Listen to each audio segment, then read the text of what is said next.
Assalamu alaikum, Najwa here from Yaqeen Institute. Welcome to episode 1 from our series, Your Lord Has Not Forsaken You, the Impact of Trauma on Faith. Today we're going to be talking about filtering. When bad things seem to be happening back to back, and it's just one trial after another, you might be bogged down with pain and feel like you're in a big storm and just can't seem to get out. As one bad thing happens after another, you might start to wonder, is there something wrong with me? Why do bad things only happen to me? How is it possible that so many trials can happen to me and not other people? When you begin to have these questions, then in your mind you start to build up these assumptions or unhealthy ways of thinking, and then eventually biases about how the world works. When you are internalizing these negative things that happen to you, then you begin to look at the world in the same light. So for example, when you start to get caught into negative thinking and thinking that everything around you is not good, you'll begin to overlook some of the positives in your life.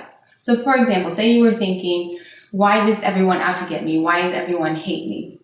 If someone buys you coffee in the morning and your child hugs you on the way out, you will actually overlook those things. But when you are crossing the street and someone says something really mean to you, you'll hone in on those things.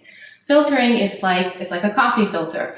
All the things go inside, but only the negative comes out. And over time, it really begins to impact mood, it begins to impact productivity because everything around you just seems to be negative. So one of the really destructive things that filtering does is it builds up these self-fulfilling prophecies.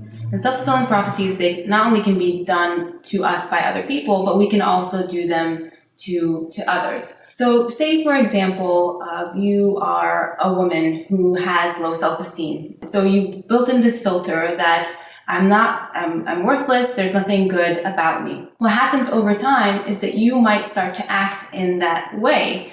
And so what happens is other people around you will begin to act on you in that way. And then you say to yourself, well, I was not worthless. I was worthless this whole time.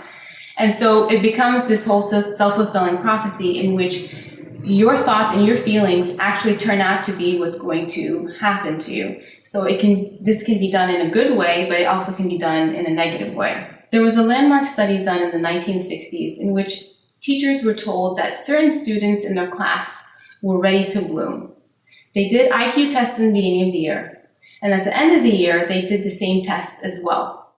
And they found that those people who were ready to bloom, which actually were just randomly picked. The students that were randomly selected as ready to bloom actually significantly did higher on their IQ test. And that's all because the teacher had a different perception of them and nurtured them in a way which helped them bloom. So one way to gain insight into filtering is to take a step back and reflect. Instead of looking at how is the world imposing itself on me, how am I imposing my views, my feelings onto the world? And when you take yourself out of being a more passive participant and more of an active person in your life, you will find that you have more power than you think.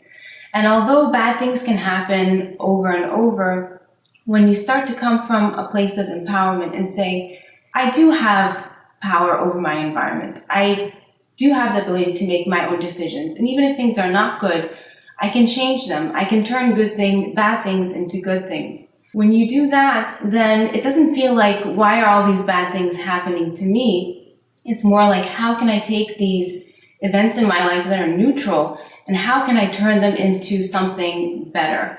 How can I impose myself on the world and make it a better place? One tool that you can find in our article is something called Through the Prophet ﷺ's Eyes. When you're feeling negative and that everything around you just feels really terrible, one exercise to do in your head is you can close your eyes and reflect, if he, ﷺ, was sitting in front of me, what blessings would he say that I had that he doesn't? If you think about it, he had so many traumatic events in his life. He was in poverty. He didn't have food to eat. He was persecuted. So when you look at it from that framework, what blessings, even if they're small blessings, do you have that he doesn't? And when you look at it from that perspective, you will reflect and you will see that maybe there are more positive things in your life than you would have thought. For more insights, tools, and tips on the cognitive distortion filtering, check out the chapter, Why Do Bad Things Only Happen to Me?